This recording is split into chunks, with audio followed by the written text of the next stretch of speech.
Hi folks, how y'all doing? Will here, back for another fight card prediction. We're going to be breaking down UFC Fight Night 60. Henderson versus Thatch from the First Bank Centre in Broomfield, Colorado. Coming off a absolutely marvellous January for the UFC, maybe the best month in UFC history with the fights that they put on. Starting off February here with a pretty weak looking card. I don't mind these cards because I like seeing prospects coming up through. We have Borg, we have Thatch in here, and there is a few other guys I'm looking forward to seeing, but not your best card to watch, to be honest. But I will watch everything as I do with all the UFC events. So let's get straight into it. Starting down in the lightweight division, we've got James Moontasri against Cody Pfister. Now Cody Pfister's coming in here for Jake Lindsay, who got pulled to go into another fight later on this year. 11-3 record. From what I've seen, not great. On his feet, he moves around okay. Doesn't really plant his feet. Hasn't got much power. He's just kind of average, and he's pretty average when it goes to the ground and the grappling a little bit as well. Moontasri, this is his second fight in the UFC. Fought Joe Ellenberger. I thought he actually beat Ellenberger, if I'm being honest with you. I gave it to Moontasri. He's got a couple of wins by knockout, a couple of wins by submissions. Hits pretty hard, has a good gas tank. I think if he can get Cody Pfister down to the ground here, I think he can catch a submission. I'm going to go Moontasri by a submission here. Next up is a fight. I have no idea why this is on the Fox Sports 1 card. I think this should be on the main card. It's one of the better fights on the whole entire card. It's Zach Makovsky and Tim Elliott. Makovsky is coming off his first loss in the UFC to Jose Formiga. Formiga looked pretty good in that fight. We've always known him to be a dangerous guy, and he looked very, very dangerous. I think it was in Brazil, and he looked very good down there. So Tim Elliott's coming off a couple of losses to credible guys in the division.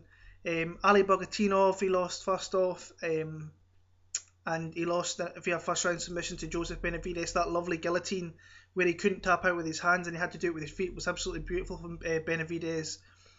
This is a big fight for Elliott, and I actually think he's going to get the win here. This is a toss-up fight, not a lot between them. I think Elliott's better on the feet.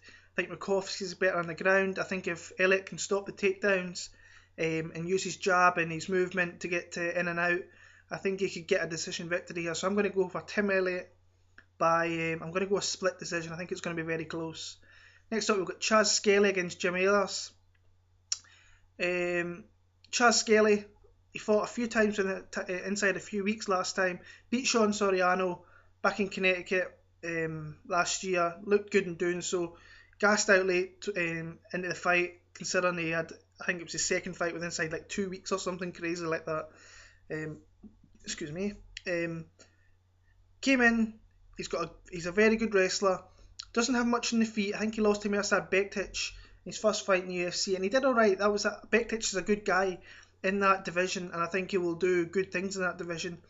And his stock kind of went up with the loss, even though, as I say, he did lose. Jim Alers here, second fight in the UFC, beat Alan O'Meara. I think it was Abu Dhabi sometime last year, might have been April, so he's been out for a while. I know he's been injured. I've watched Jim Alers for a couple of years. He was the former Cage Warriors featherweight champion. He beat Scotland's Graham Turner. I think Martin Svensson, he beat him as well. And I say he came in, I think he won a split decision against O'Meara. Didn't look great. Didn't look like the Jim Alers that I've seen in Cage Warriors. A lot of people are writing Alers off in this one. I initially, when I heard this match, I thought Alers is going to win this. Looking at it a bit more closely, I've kind of went with Skelley. I think he's just a little bit better everywhere, but I would not be surprised if Jim Alers wins this. But I'm going to stick with Chaz Skelly, and I'm going to make it a split decision as well. Next up, we've got Efrain Escudero against Rodrigo de Lima. De Lima, first fight in the UFC, looked kind of horse shit, if I'm being honest. Didn't look great against Neil Magny. Maybe that's credit to Neil Magny, who has been phenomenal in the UFC for the past 16 months or so with so many fights. Never showed much. Looked kind of scared. Now Magny's one of these guys who's got a long reach. He's always going to be in your face and hitting you from distance. But he didn't look he didn't look ready to be in there, if I'm being honest with you. So Efrain Escudero, if he doesn't win this fight, I think the guy really needs to hang him up anyway. I'm going to go with Escudero. No confidence in him whatsoever, but I'm going to go Escudero. I think he maybe catch a submission. I'm going to go second round submission for Escudero. Next up, we've got Nick Lentz against Levan Makasvili. Makasvili, late replacement here.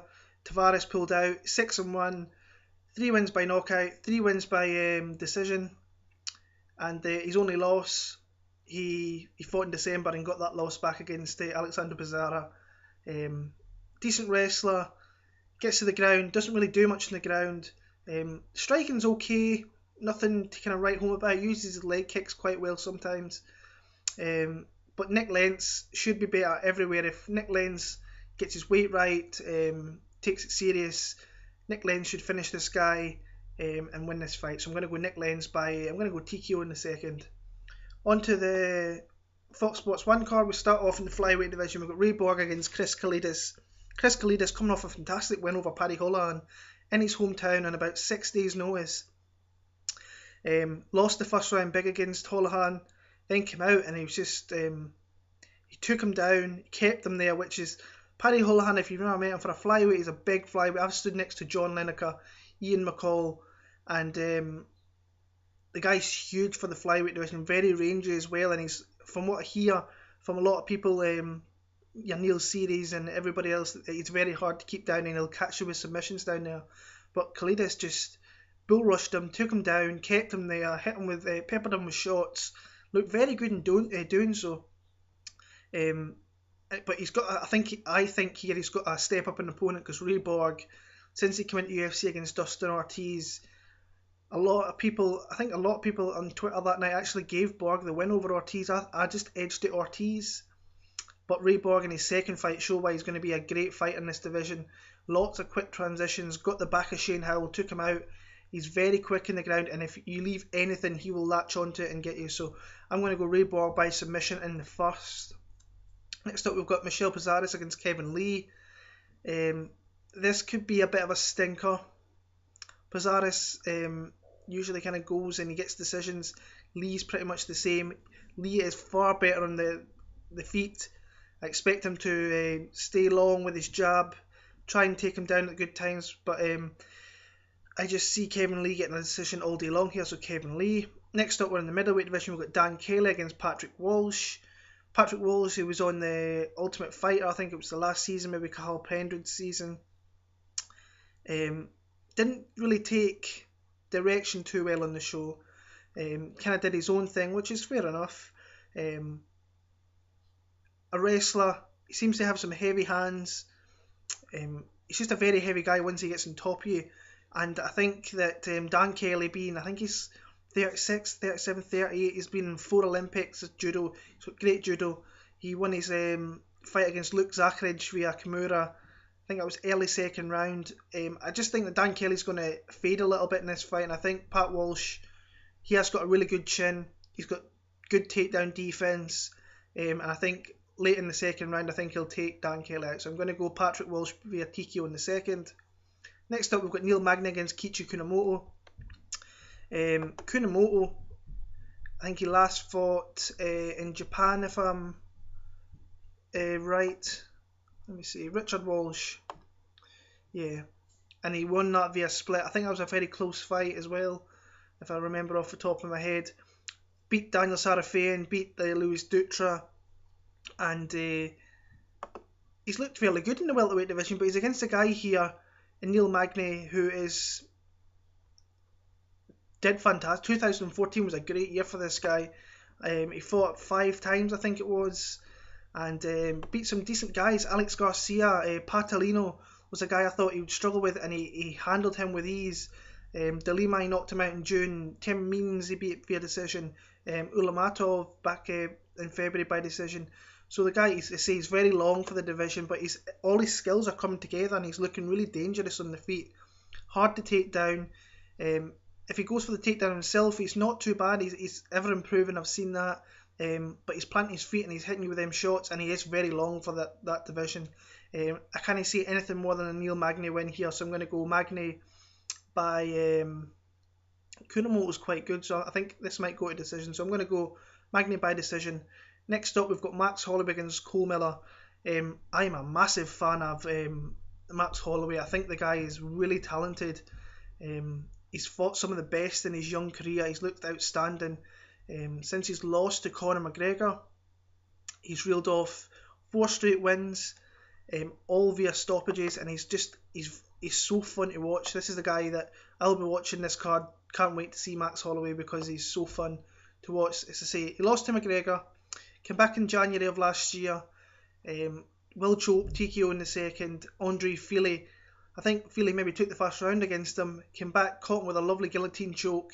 And anybody that knows, I'm a Team Alpha Male guy. I love Andre Fili. I think he's a great guy. He's a good up and coming guy in the division. Clay Collard was another one. I know Collard was coming in late into the fight, kicked through some funky stuff. Holloway came at him with some really good stuff as well.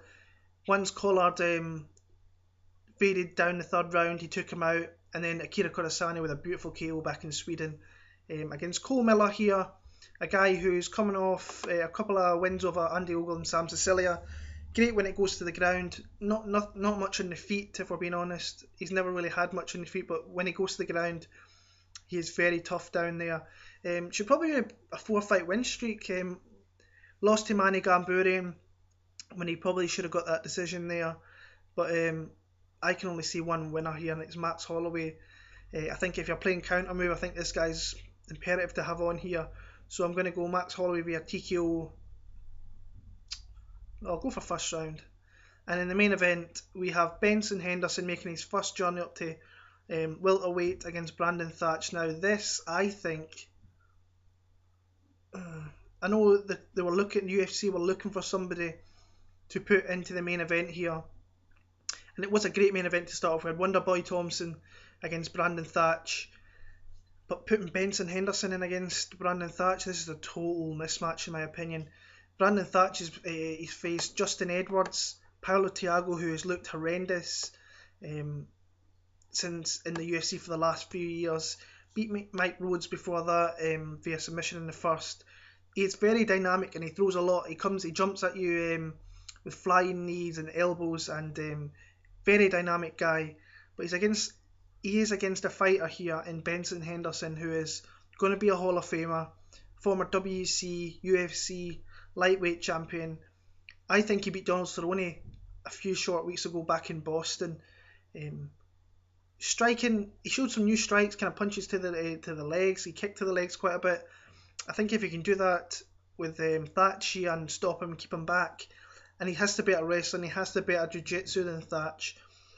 This is a great fight for Benson Henderson in all aspects. He's got a main event, he's got a little bit of a showcase in the division. But I can't believe the UFC are putting him in against a guy like this. I know he's 11-1.